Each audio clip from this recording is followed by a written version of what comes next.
Flight boss, bitch. For sure. You're not listening to the Mind of an Antares Moon. I'm the Royal Archangel Uriel, and I'm here to carry out God duties and motherfucking responsibilities. And this video right here is going to be about the mind, body, and the soul. Gnosticism 101. So, to understand forms of Gnosticism, you have to know that this was a form of spirituality way before Christianity, way before all of these other different forms of practices where you're summoning spirits and things of that nature, or you're summoning energies that you want to use anytime you have your own form of mental crutch and you can't do something within your own power, so you need an external reference. So we have a whole bunch of Jewish mysticism who came up with a bunch of practices and rituals that's backed and supported by that energetic energy. You know what I'm saying? Anytime you put yourself through these kind of vibes. But at the same time, right?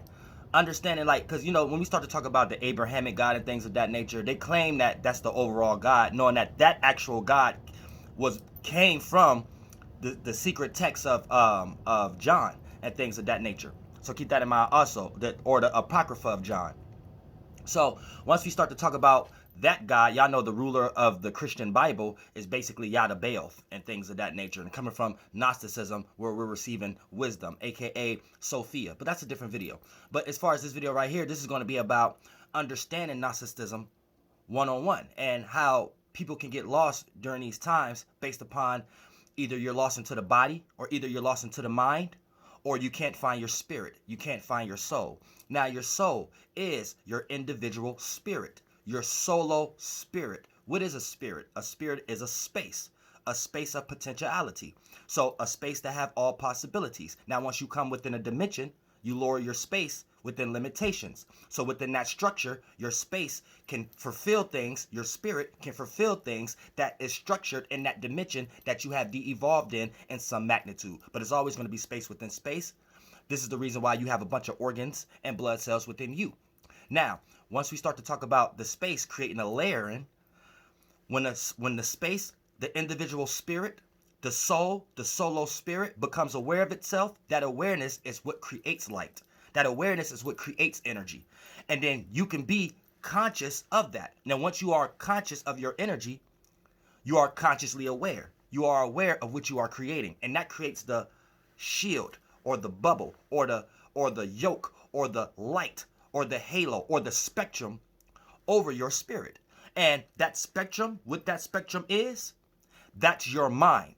So your mind, you could make all kind of images, visions, experiences that cater to how you see yourself as a spirit. So your mind is what you give off and what you create as a spirit.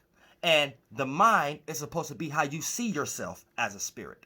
Now, the mind is, once you do that and concentrate, because the air is the thinking, earth is the concentrating, the fire and water is how you created that vision in the first place. Vision, passion, the will to experience, and to emotionally connect with it. Boom, that created the air, that water and fire created the air and the earth. Now you're thinking and you're concentrating on that light. On that light. Light itself. You want to call it condensing into water, spectrums, or whatever. Right? That air, once you concentrate on that mind, you make that mind be what your spirit want to be. Now, once you concentrate on that long enough, that mind is a light and it bends in on itself. And the more it bends in on itself, aka light recovering the same place it was at once before, it's doing it in a geometrical, mathematical shape of how you see yourself when it's just the mind. And the more that you do that, it condenses like the water cycle, and you actually create an organ or a cell or a body. And this becomes the body. So the spirit creates the mind, and the mind creates the body. So you is the spirit. And what do you use as a spirit? Your mind. You see what I'm saying? So your mind is a representation of yourself. But this also is terminology of helping you understand that you are not that. And that's your creation. So it's like your child. It's like your vehicle. You see what I'm saying? So for the most part, as a spirit, you use your mind. So in so many ways, based upon this bastardized language, you can say you're using yourself. But in all generality of things, as a spirit, you're actually utilizing objects that you have created. You see what I'm saying? And if it's yours, you can say it's mine. But other than that, based upon this world, y'all all use Jewish mysticism, and y'all don't know how to get out of that. So all y'all science and terminologies come up under Masonic Jewish mysticism. All the way down to the fact that y'all fail to realize that they're creating history. So you can't be in one instant like, oh, here's a bunch of art from Leonardo da Vinci or whatever like that, making a bunch of Christian Masonic art and things of that nature. You can't say that's just art in that instant. Then when you go and you want to be like a Pan-African, or you want to be like Africanism and African spirituality, right? You can't be in one instant like Christianity, oh, look at that, they got a bunch of pictures and the white Jesus and stuff like that. But then you turn around and then you believe in older pictures. That's like me gaining rulership right now, right? And I got time to waste to tell people to carve me out on a building. That's some after the fact type shit. That wouldn't be no shit when I'm in rulership. Like, I don't care if we had pictures then or not. That wouldn't be no shit while I'm in rulership and I'm having a whole bunch of people who could do some architecture real good and print us having some type of experience on a building. Like, y'all know when y'all go see those old Africa, like they try to claim that it's history, but this is some up to date shit that they rocking y'all to sleep because they be rewriting history. And y'all know how y'all go back to these things. Y'all be like, look, that's Amnu, that's net, that's noon, and that's raw. And then they got these pictures on the building like somebody drew them and shit, like it's all perfect. And then in y'all mind, y'all look at these things like that's actual history. Like, oh, this was the people at that time, and this is a snapshot. No, this is some almost 1,000 years later, motherfuckers who can do drawings and carvings and shit, going back and do that shit on these things. And then change y'all minds in history based upon how they teach y'all these curriculums in school and shit like that. So don't ever get it fucked up. Don't believe shit. You know what I'm saying? These is motherfuckers rewriting histories based upon geographical locations and for purposes. Back to supported on how the educational system is even monetized nowadays. You know what I'm saying? And how it's even structured. AKA, you have a civilization or a group of individuals that want the whole world to live under their theology, their concept. And that takes a whole lot of what I'm talking about right now. But that's another video.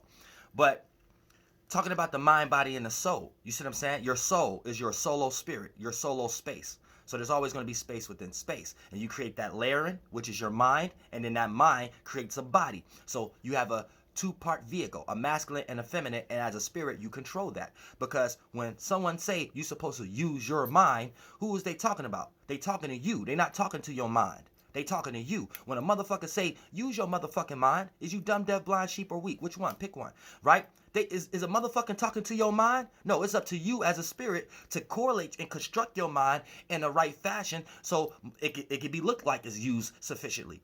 You see what I'm saying? And then the better you know how to use your mind, the better that you know how to correlate your body, because your mind control your body. So your spirit control your mind and your mind control your body. See, but since y'all so lost in Jewish mysticism, a lot of y'all have allowed that to reverse it. So y'all live in reverse like down here. Y'all let y'all mind control y'all spirit. So all of these ancient knowledges and stuff like that, y'all cling on to Jewish mysticism in some type of way and without no form of understanding anything for yourself. So you let your mind control your body and your spirit. So this is why a lot of y'all can't find y'all spirit, because you're too busy trying to find it with your mind, and your mind is only observing and receiving from the external world, and the external world is what the mind created, as far as the body, the fleshes, the waters, the spectrums, the archons, the archives. So for the most part, that's an infinite regress every time that you get lost into your mind and you let your mind control your spirit. So your mind is controlling the direction where your spirit should go. So here's how you start to cling on to old, outdated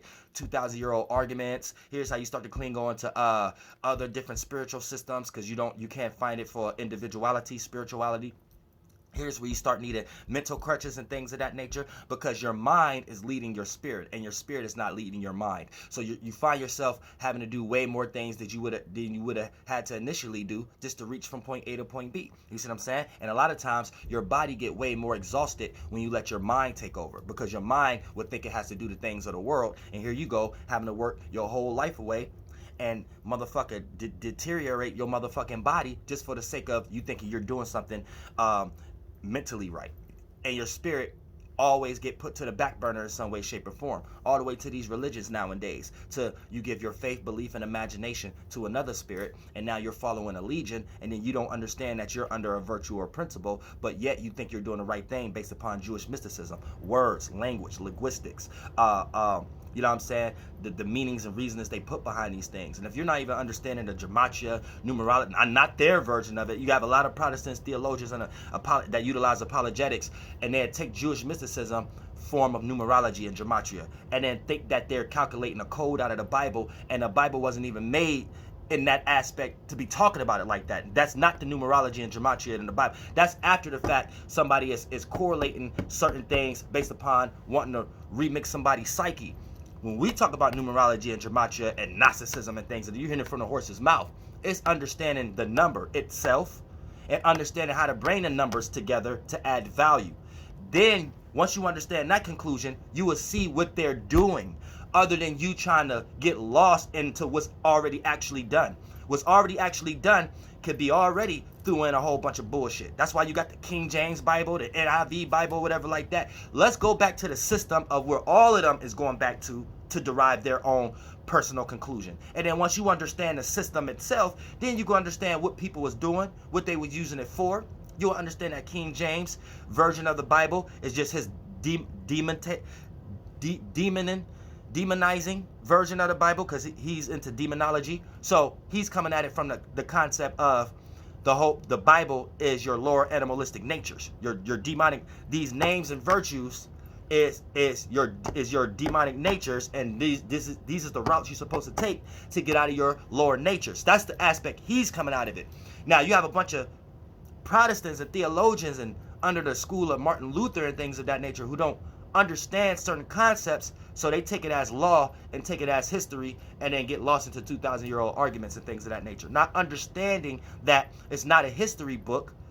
And when we start to talk about the tomb, or Jesus rising from the flesh, or Jesus casket, or whatever like that, these are different terms for astrological events that affect us spiritually. You see what I'm saying? When Jesus rose from the flesh, Jesus is inside of you. So you have a sun sign. You might not like that word. You have a solar plexus. You might not like that word. You have a will to will things in existence. You might not like that word. You have an ego. You might not like that word. You have an internal light. I know a lot of you religious people might like that word, but regardless of how you want to explain it, that's what it is. And your spirit is inside that. That's your mind. Now, for the most part, that's your spaceship. When this body, this the daughters of men. Daughter, another word for receiving, of men. Men, another word for light, mind. You know what I'm saying? A masculine version of light. A light that you can see. So if I give you a thought and I express it or explain it, or you can kind of see where I'm coming from, that's a light. Now, if you in religion, all of y'all are fake Masons. If y'all don't even understand what they mean by lights, then you definitely is lost in the sauce. That's what they mean by light. Now, here's the thing, right? When this flesh die, your mind rises from this flesh. So it's talking about virtues and principles from a higher dimensional state and things of that nature. You're light. So when you take the Bible as a history book, you're never going to find Jesus' tomb. You're never going to find the body of Jesus, because the story is an allegory of what happens after we all die, because we all have this light within us. And then once that rise, here's the thing. You could get caught in purgatory as a spirit. That mind you built was so concentrated on the external world, you don't even know that you dead out of a flesh yet. So that mind is still creating scenarios for your spirit to think it's still alive. That's purgatory. You're gonna have to shed all that in some way, shape, or form.